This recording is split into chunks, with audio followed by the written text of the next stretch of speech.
Vamos falar sobre direito de ação, defesa e chegar no conceito de tutela jurisdicional. Eu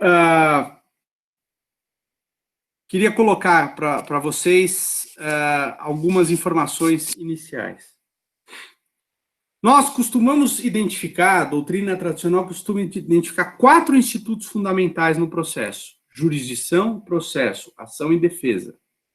Jurisdição, a gente já falou bastante dele, processo também, agora a gente vai falar desses outros 2. E o defesa foi o que demorou mais para entrar nesse rol de institutos fundamentais.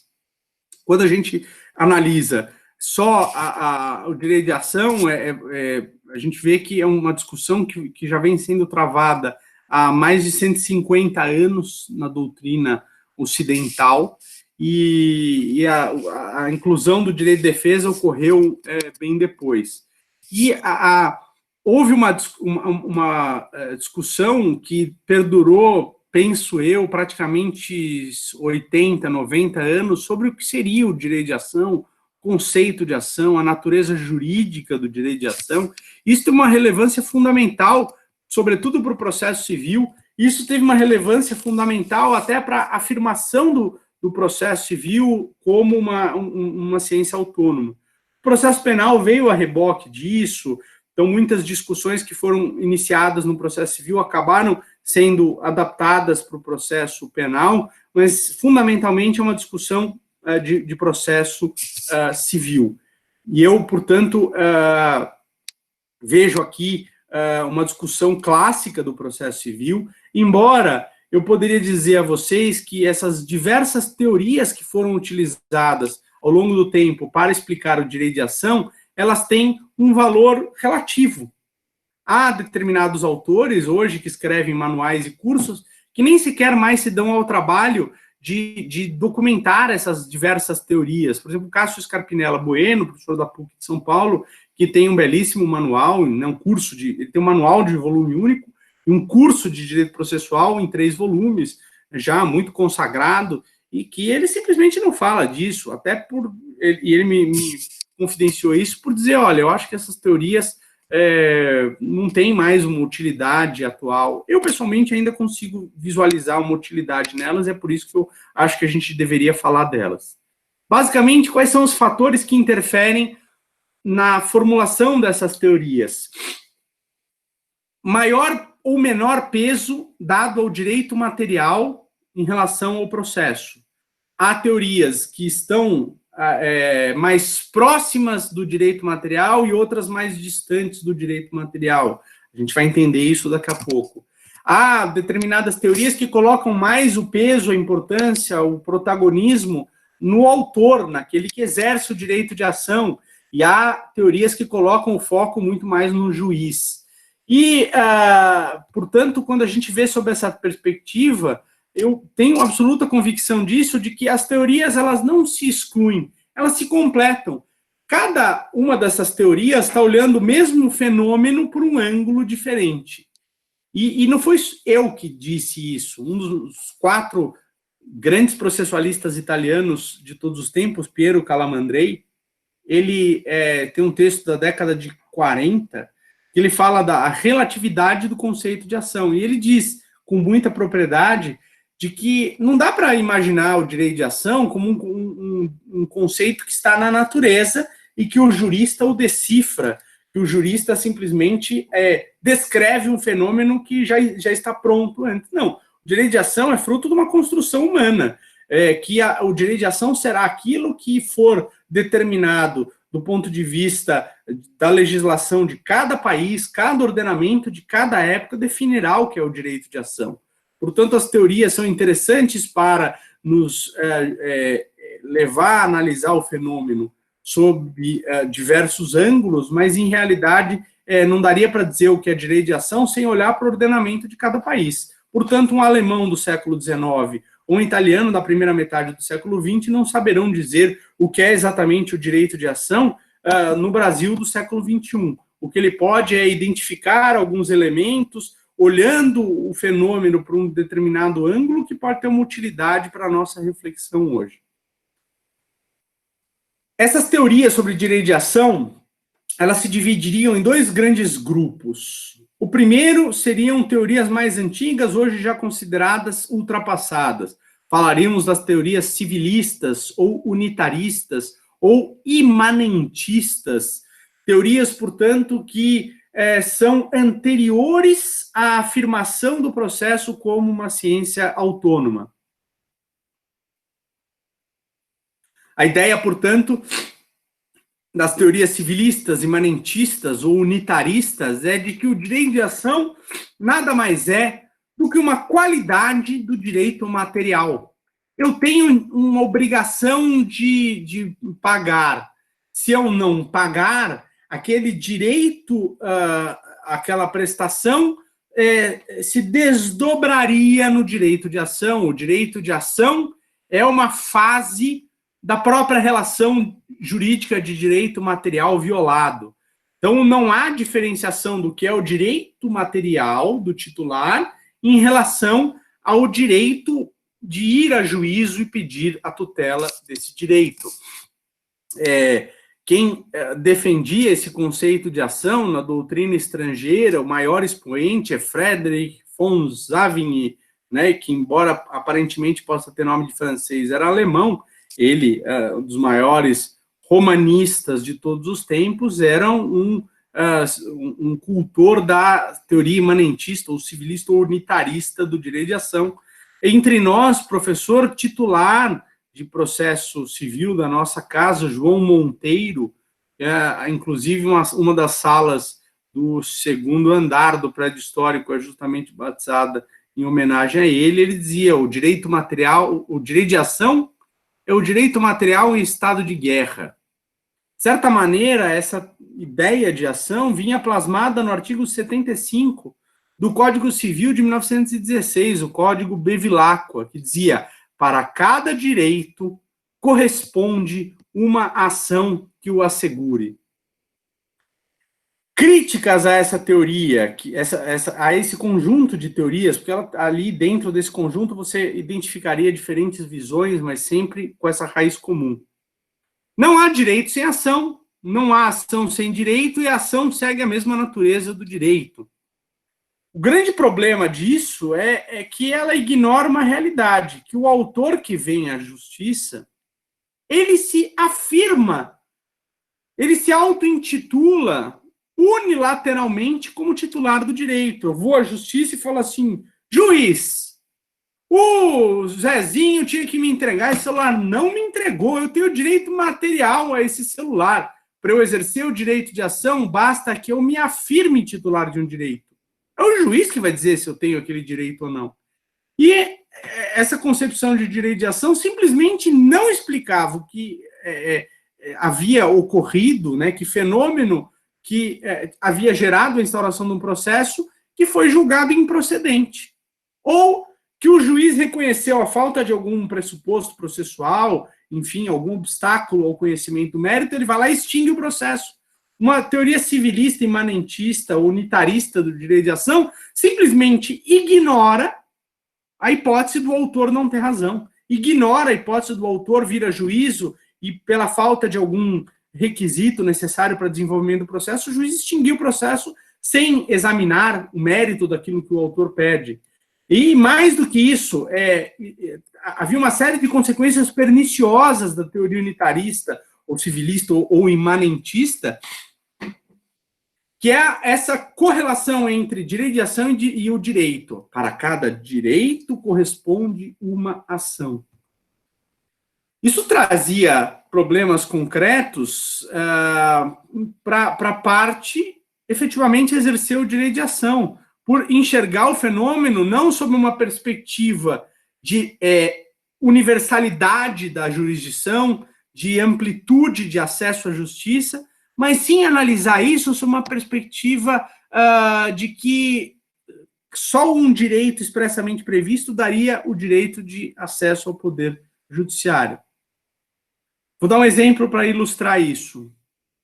Ao que me consta, a menos ter havido alguma reforma legislativa recente, não existe no direito brasileiro um regulamento claro a respeito de animais de estimação para quem que eles vão ser destinados quando um casal se separa. Então, marido e mulher tinham cachorros, gatos, eles vêm a se separar.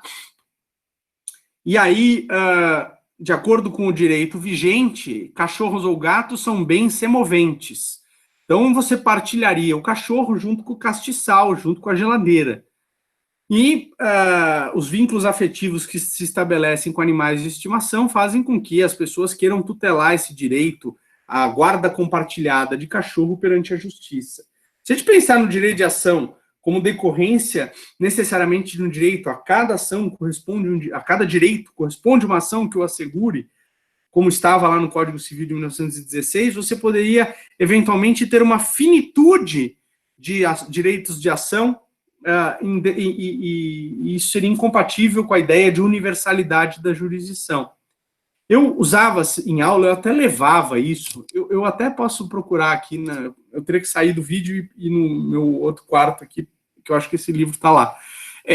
Que eu tinha um livro que eu comprei e que eu achava sensacional, que era o Vademecum das Ações Cíveis.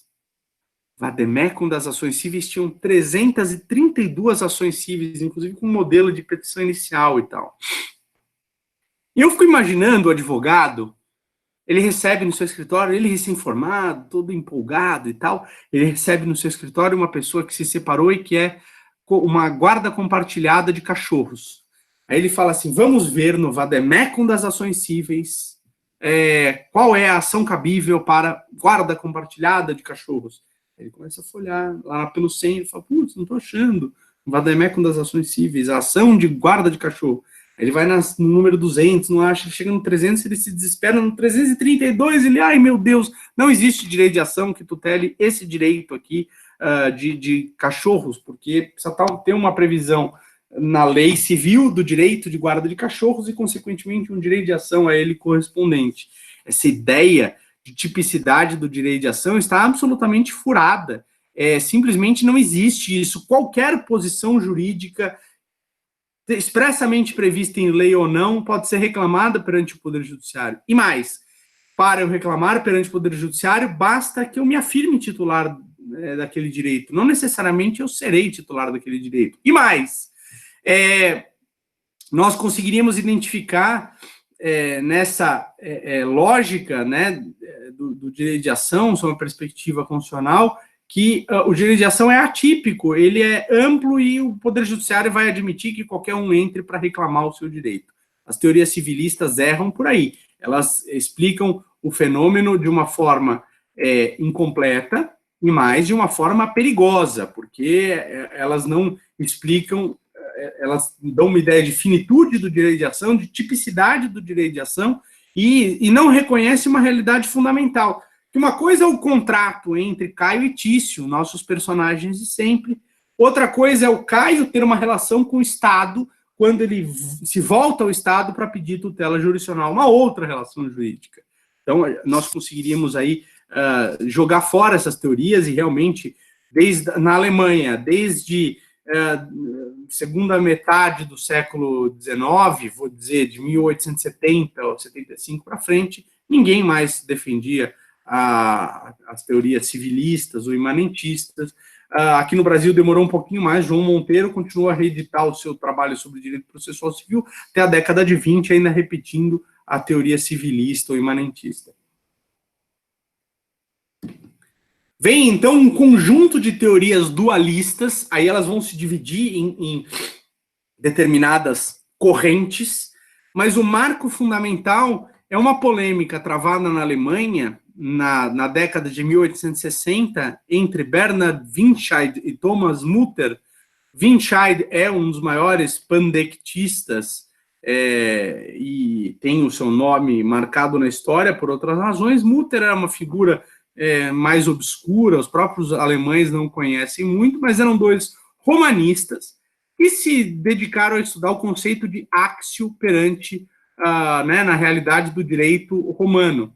E o interessante é que eles quebraram o pau, uma discussão dura, áspera, que desbancou até para a ofensa meio pessoal entre eles, isso está traduzido para o espanhol e para o italiano, Eles discutiam o conceito de actio no direito romano, mas o mais interessante é que eles, primeiro, construíram uma discussão que foi útil para analisar o direito de ação nos tempos atuais, e, em segundo lugar, apesar das divergências, eles concordaram em torno de uma ideia fundamental. Direito de ação é uma coisa, direito material que vai ser tutelado pelo direito de ação é outra. Então, portanto, a ação como um direito público, distinto do direito material, que pode ser público ou privado, mas seria o substrato do exercício do direito de ação, mas com ele não se confundindo. Portanto, essa polêmica foi importante para criar essa consciência que direito de ação é uma coisa, direito material é outra. Essa polêmica é trazida nessa década de 1860, e aí passa a ser desdobrada, desenvolvida pelos processualistas.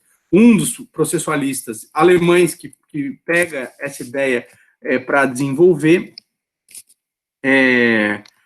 a Bianca que pergunta, professor, direito de ação era entendido como a tutela de direito, e por isso seria limitado? Perdão, ficou confuso para mim. Na verdade, Bianca, é assim, o Código Civil prevê lá o direito a uma obrigação de pagar quantia. Aí eu tenho um direito de ação correspondente àquele direito de pagar quantia, um desdobramento do direito a uma obrigação de pagamento de quantia. Eu tenho lá na ação possessória, a posse de coisas. Eu teria um desdobramento da posse, que é o direito à ação possessória. Então, você teria, portanto, a cada direito expressamente reconhecido, o seu desdobramento, o seu direito material em estado de guerra, que seria o direito de ação. O que nos levaria a essa tipicidade do direito de ação, porque os direitos previstos estariam com seu estado de guerra, e mais do que isso, que não haveria um direito de ação, haveria infinitos direitos de ação, um para cada direito que fosse expressamente previsto no ordenamento. Essa é a visão que olha o direito de ação sem diferenciá-lo do direito material. Não sei se eu me fiz agora mais claro. Então,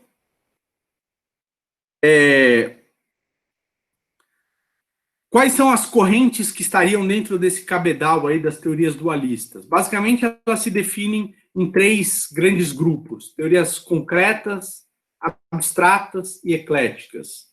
Até, de certa maneira, elas foram na ordem estruturadas, né, desenvolvidas assim. A teoria concreta, primeiro, ela começa com Adolf Wahr, um alemão que produz um trabalho importante em 1868, depois Giuseppe Chiovenda, que é considerado o fundador da escola italiana de processo, e ele faleceu em 1937, e que ele tinha, portanto, essa concepção. Entre nós, o professor José Inácio Botelho de Mesquita, professor titular da nossa casa, falecido há cerca de 10 anos, 12 anos, e o professor Mesquita era também um cultor da teoria concreta. Basicamente, o que ele diz é: ação e direito material são coisas distintas.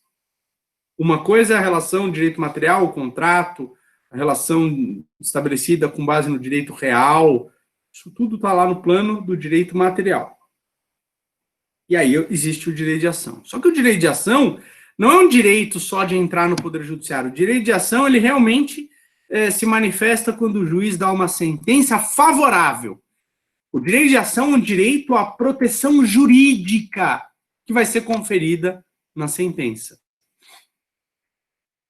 O professor Mesquita, em 1975, ele escreve um trabalho chamado Da Ação Civil, que ele diz: a função jurisdicional só se completa com a sentença favorável ao autor.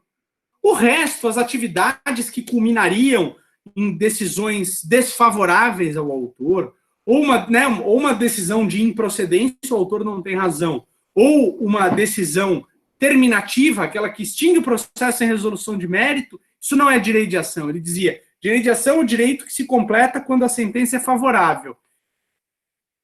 De resto, haveria um direito à administração da justiça. Ele estava preocupado, portanto, com o fim e não com o meio.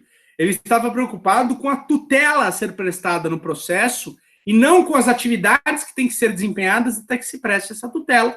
E se o processo não tutelar o direito, esse é um fenômeno para ele irrelevante. O autor que veio a juízo, pediu tutela e o juiz entendeu que ele não tinha direito à tutela, ele não teria exercido o direito de ação, ele teria exercido apenas um direito à administração da justiça, de ser ouvido pelo Poder Judiciário. Ele, portanto, focava o autor, o direito material e o fim, deixando meio de lado a preocupação com o meio, deixando, portanto, com descoberto o fenômeno da sentença de improcedência, da sentença terminativa. A teoria abstrata é exatamente o oposto, é o reverso da moeda. O direito de ação é o direito de se dirigir ao Poder Judiciário. O direito de ação se completa apenas por eu simplesmente me afirmar titular de um direito. Se eu tenho ou não razão, isso não tem repercussão no exercício do direito de ação. Se eu exercer o direito de ação com ou sem boa-fé, isso pouco importa. O direito abstrato de ação seria um direito a ingresso no Poder Judiciário, um direito para passar pela porta do fórum e obter uma decisão. Qual o teor dessa decisão? Para os cultores da teoria abstrata, isso não importa. Para esses autores, o direito material fica lá bem distante. Para esses autores, o direito de ação se aproximaria a um direito cívico, direito de petição, um direito quase que inerente à personalidade de ser ouvido pelo Poder Judiciário. A gente tem, dentre os cultores dessa concepção, o Eduardo Couturi, que é o maior processualista uruguaio de todos os tempos, lido ainda hoje no Brasil e na Europa, Francesco Carnelucci, e eu entenderia até, vocês leram um texto dele, para quem escolheu esse tema de trabalho, José Joaquim Calmon de Passos, professor titular da Universidade Federal da Bahia, falecido há cerca de 10 anos também, e ele também cultuava essa ideia. Problemas dessa teoria a gente focando só o meio e não o fim. Há um certo descompromisso com o resultado do processo. O direito material fica lá super distante. É um direito a um processo, mas não a um resultado. E, portanto, há um certo desequilíbrio. A teoria concreta está preocupada só com o resultado. A teoria abstrata está preocupada só com o meio. E, portanto, a teoria eclética, ela tenta ser uma conciliação entre essas duas realidades. A teoria eclética, para nós, ela é relevante porque ela foi, entre nós, disseminada por Enrico Tullio Liebman.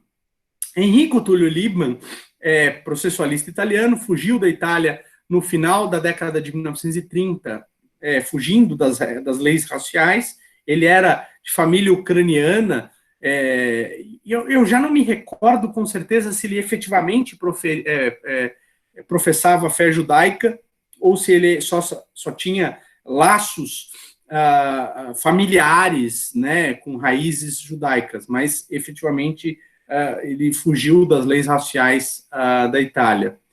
E ele tentou conciliar a teoria concreta, somente à luz de Chiovenda, de quem ele tinha sido discípulo, e a teoria abstrata de outros autores, como Francesco Carnelucci, que era outro expoente da processualística italiana.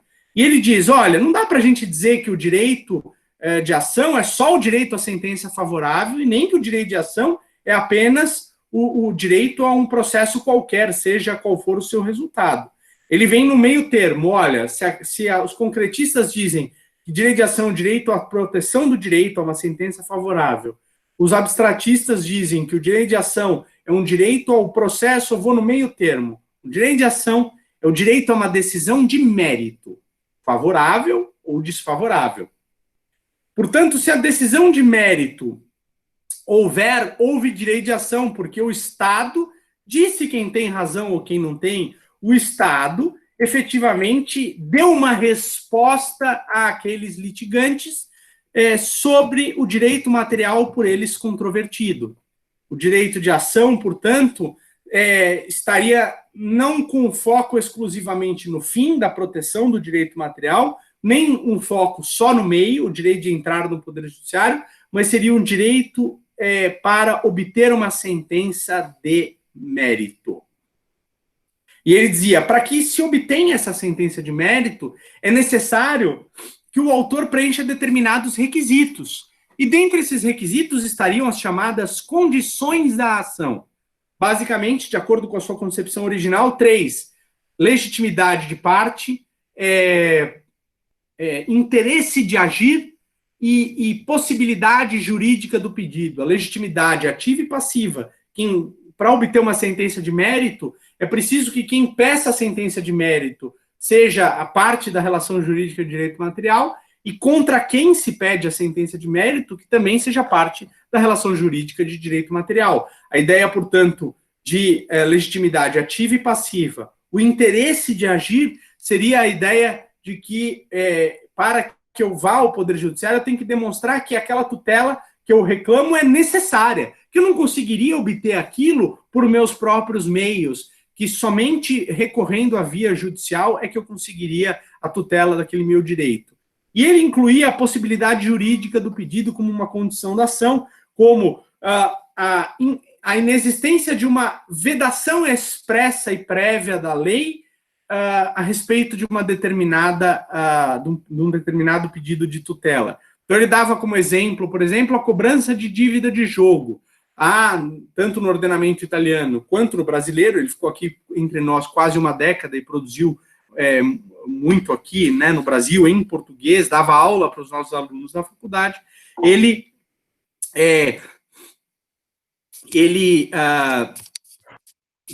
falava da possibilidade jurídica com esse exemplo, ele dava outros de menor relevância. Antes de 1977 não havia divórcio no Brasil, ele dizia, esse é um exemplo, se eu entrar e pedir o divórcio, esse é um pedido juridicamente impossível. Então, legitimidade, interesse de agir e possibilidade jurídica do pedido, não existência de uma prévia vedação de proteção daquele direito pelo ordenamento. Depois, ele, quando voltou para a Itália, mudou a sua concepção e excluiu a ideia de possibilidade jurídica do pedido, dizendo assim, olha, se a parte não tem o direito, porque ela não provou no caso concreto, ou se ela não tem o direito, porque a legislação diz que nem mesmo em tese ela poderia reclamar aquele direito, é tudo a mesma coisa. Ele renega, na 5ª edição do seu manual, já na década de 60, 70, salvo engano, ele renega a ideia de possibilidade jurídica do pedido. Essa concepção de Liebman foi muito importante para nós, porque ela foi, pelo menos sob essa perspectiva, acolhida no CPC de 73. O CPC de 73 usava a expressão condições da ação, dizia legitimidade, interesse e possibilidade jurídica do pedido. O CPC de 2015 manteve isso, mas atualizando de acordo com a lição mais tardia de Liebman, falando só em interesse e legitimidade, a questão de possibilidade jurídica é excluída. Então, é como se o Código de 73 fosse a lição original de Liebman, o Código de 2015 foi a lição mais tardia, né, extraída da obra de Liebman, e, portanto, uma teoria que para muitos, assim, foi acolhida pela legislação brasileira. A grande questão dessa teoria é que ela também deixa de explicar o que foi que moveu um processo desprovido de condições da ação. Até o Código Velho usava a expressão, olha, um processo movido sem legitimidade, o juiz extingue por carência de ação. Era uma expressão que o Código Velho usava, o Código Novo não usa mais. E a pergunta que se coloca era, bom, então, qual é o direito que foi exercido e que resultou numa sentença de extinção do processo sem resolução de mérito, por falta de condições da ação, por carência de ação, para usar essa expressão que o Código usava. E entre nós, o professor Cândido Dinamarco, que ainda é fiel às lições de Liebman, ele foi, na década de 70, para a Itália, estudou com Liebman em Milão, ele diz, existe um direito constitucional de ação, que seria um direito pré-processual, e um direito processual de ação, que seria esse que resultaria na sentença de mérito. As condições da ação estariam presentes nesse direito processual de ação e não no direito constitucional de ação. Me permitam dizer, colegas, que essa concepção do direito de ação, sob essa perspectiva, também é furada. A grande verdade é que quando a gente olha o direito de ação sob uma perspectiva constitucional, nós vamos reconhecer que o direito de ação é, o direito de acesso ao judiciário, como diziam os abstratistas. 2, O direito a uma sentença de mérito, como dizia Carnelucci. 3, o direito a uma decisão favorável, como dizia Chiovenda, como diziam os concretistas. Ou seja, esses autores estão descrevendo os mesmos fenômenos, mas mudando o nome das coisas. Essa é a grande realidade. Quando você compara todas essas teorias, cada uma delas está olhando um momento ou dando ênfase a um aspecto do fenômeno. Ninguém duvida que todos podem ir ao Poder Judiciário e se autoafirmarem titulares de um direito. Os abstratistas dizem isso é direito de ação. Os concretistas e os ecletistas dizem que não. Isso ainda não é direito de ação. Mas todos concordam que todos podem ir ao Poder Judiciário se auto-intitulando titulares de um direito e reclamar a tutela do direito. Aí vamos dar um passo seguinte, né? De cada 100 pessoas que entraram no Poder Judiciário, 90 exerceram o direito de ação com todos os requisitos necessários, 10% vieram à justiça sem os requisitos necessários. Esses 10% vieram ao Poder Judiciário, mas vão ser barrados na primeira barreira. Essa primeira barreira é o preenchimento de requisitos, como as chamadas condições da ação. Esses 10% que foram barrados exerceram direito de ação? A meu ver, sim. Mas esse direito de ação foi exercido de forma irregular, de forma faltar requisitos necessários para que houvesse uma sentença de mérito. Então, ele exerceu o direito de ação? Sim. É um direito de ação único, que os 90 que conseguiram a sentença de mérito exerceram e os 10 que não conseguiram também exerceram. Os 90 que conseguiram a sentença de mérito exerceram esse direito de forma correta, adequada, eficaz. Os 10% exerceram esse direito de ação desprovido de determinados requisitos e, portanto, não obtiveram uma sentença de mérito. Mas o direito de ação é o mesmo, bem ou mal exercido. Aí, esses 90 que conseguiram passar por essa primeira porta, que é a sentença de mérito, dos 90, metade tinha razão, de acordo com o direito material, e metade não tinha razão, de acordo com o direito material. E, portanto, 45 desses 100 vão sair vencedores e 45 desses 100 vão sair perdedores. Todos exerceram o mesmo direito de ação, só que metade exerceu o direito de ação amparado pelo direito material e metade exerceu o direito de ação não amparado pelo direito material. O professor Dinamarco, embora fiel a Liebman, ele constrói uma ideia de que o direito de ação estaria sujeito, essa expressão é lindíssima, a uma escalada de intensidade instrumental. O direito de ação é, num primeiro degrau, o direito de entrar no Poder Judiciário, de obter uma análise do seu reclamo de tutela. No segundo degrau, que nem todos aqueles que entraram pelo Poder Judiciário vão efetivamente chegar nesse segundo degrau, é uma sentença de mérito, uma sentença que conhece da discussão no plano do direito material, porque todos os requisitos processuais estão presentes.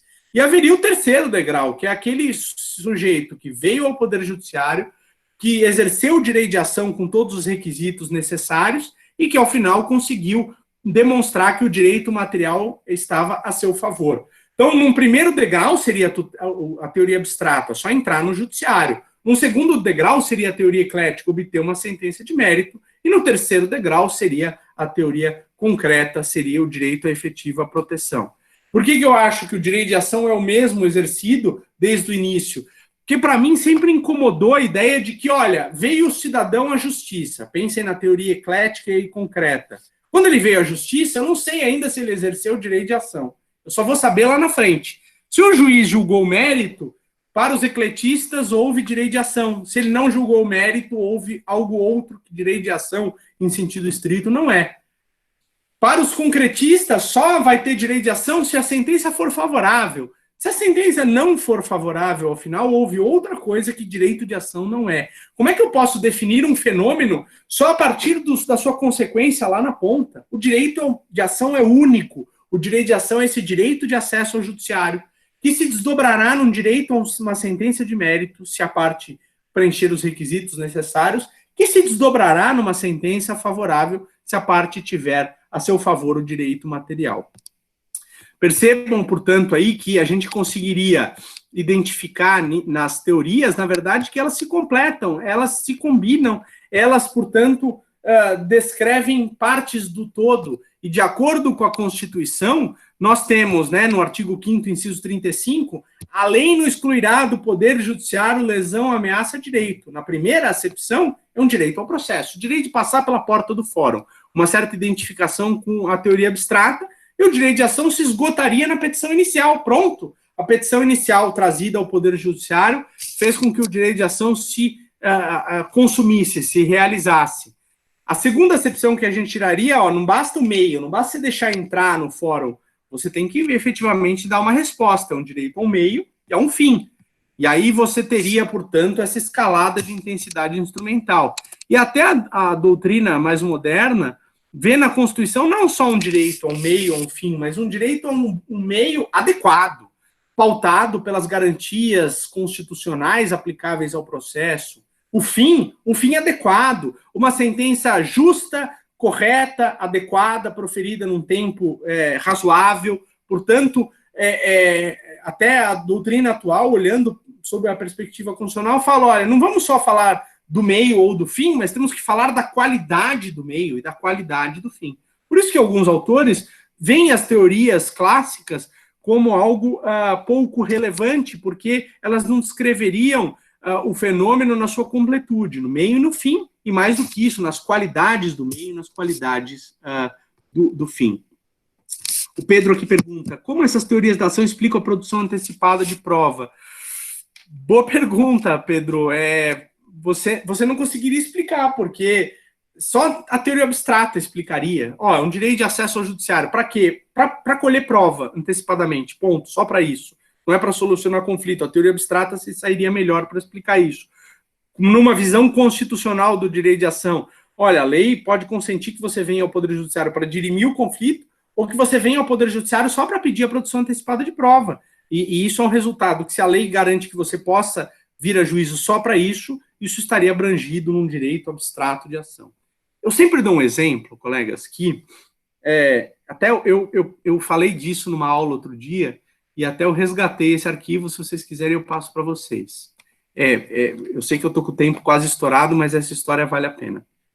Em 2001, uma advogada em causa própria ajuizou perante a Justiça Federal de Pernambuco, né, no Recife, uma ação contra os Estados Unidos da América do Norte. Ela colocou assim, no polo passivo da petição inicial.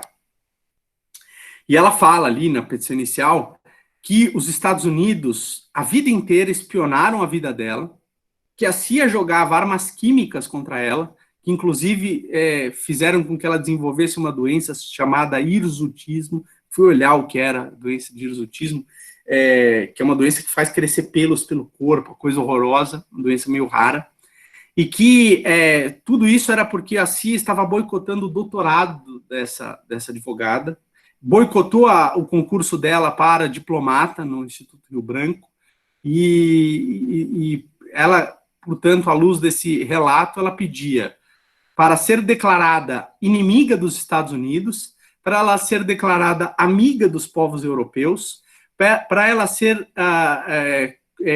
contemplada com uma indenização de 24 trilhões de reais. Ela queria que os Estados Unidos a indenizassem 24 trilhões de reais, e o pedido mais sensacional, ela queria que fosse jogada uma bomba atômica nos Estados Unidos, matando todos os seus habitantes.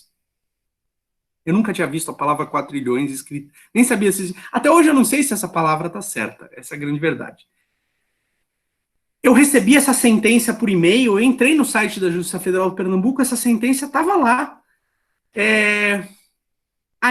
E o mais incrível, aí eu pedi para um amigo lá no Recife, ele desarquivou o processo, tirou cópia e me mandou. Eu tenho essa íntegra do processo. Essa petição inicial é uma das peças mais malucas que eu já vi na vida. O mais incrível, essa maluca dessa advogada, ela acertou a competência, porque quando você demanda Estado estrangeiro, você demanda perante a Justiça Federal, artigo 109 da Constituição, e eu vou mandar para vocês o arquivo é absolutamente sensacional. E ela moveu a ação no dia 11 de setembro de 2000, um ano antes do fatídico 11 de setembro de 2001. Quando isso aconteceu, entrou essa petição inicial, parece que foi um furor, que é um exercício, uma petição inicial tão maluca que até o juiz decretou segredo de justiça naquele momento, porque depois um monte de gente começou a querer ver aquele processo e tal, e quando veio o 11 de setembro de 2001, aí sim que criou-se uma aura absurda e tal. O juiz, ele pegou essa petição inicial, ele primeiro mandou oficial AB, para saber se aquela advogada efetivamente estava no exercício da profissão, e estava, regularmente inscrita e tal. Aí ele dá uma sentença dizendo, olha, o pedido é juridicamente impossível, eu não posso jogar uma bomba atômica nos Estados Unidos, o relato da petição inicial é todo confuso, não tem concatenação lógica nenhuma, o pedido de declaração de inimizade com os Estados Unidos e amizade com os povos europeus, falta interesse de agir, ele dá uma resposta técnica para essa petição inicial, como ele deveria efetivamente fazer. Essa maluca de pedra conseguiu exercer direito de ação? A resposta é sim. Ela exerceu o direito de ação. Só que ela exerceu da forma mais incrivelmente inadequada do mundo. Ou ela estava de brincadeira, o que eu acho difícil, ou ela é maluca. De um jeito ou de outro, ela usou mal o poder judiciário. Por que esse caso eu sempre menciono, porque eu acho que é aquele tipo de patologia absurda, mas que permite uma reflexão interessante.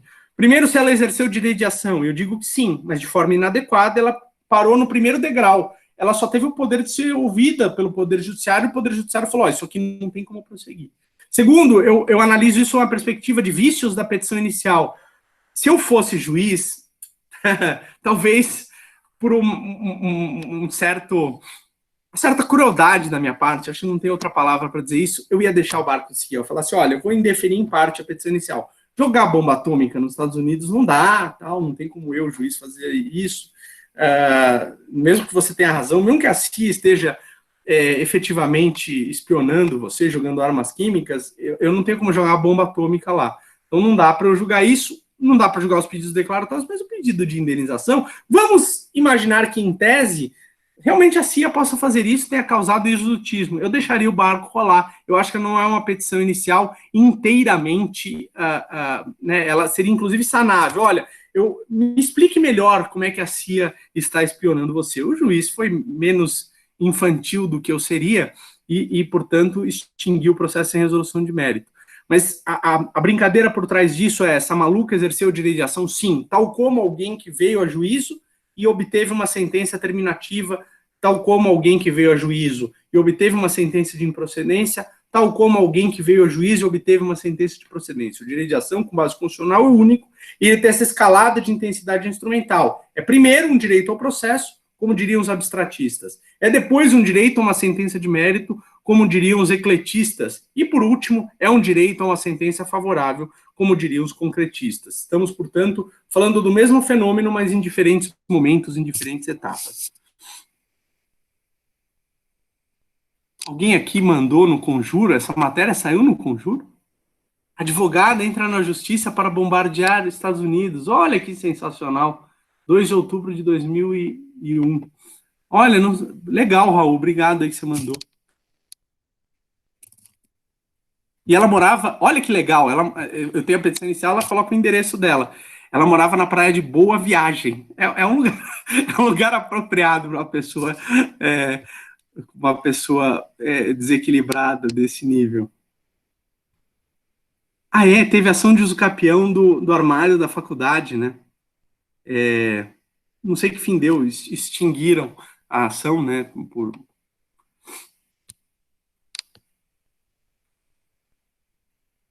A petição inicial é uma pérola. O que eu vou fazer, antes de passar para vocês, é suprimir o nome da advogada. Embora, se você for atrás, vocês vão achar o nome dela. Eu acho que não é justo, não é correto da minha parte que eu fique. Se vocês abrirem na Justiça Federal do Pernambuco, esse número do processo, está a matéria do Conjuro que o Raul mandou aí, vocês vão achar. Mas eu também não quero ficar expondo a pessoa. Hoje em dia deve ser uma pessoa de idade, porque ela fala que ela se formou em 1979. Ela deve estar perto dos seus 70 anos e tal, mas vou mandar. A OAB dela é do Pernambuco, ela acha inscrita na OAB desde a década de 90, embora ela diga que ela tenha se formado em 79.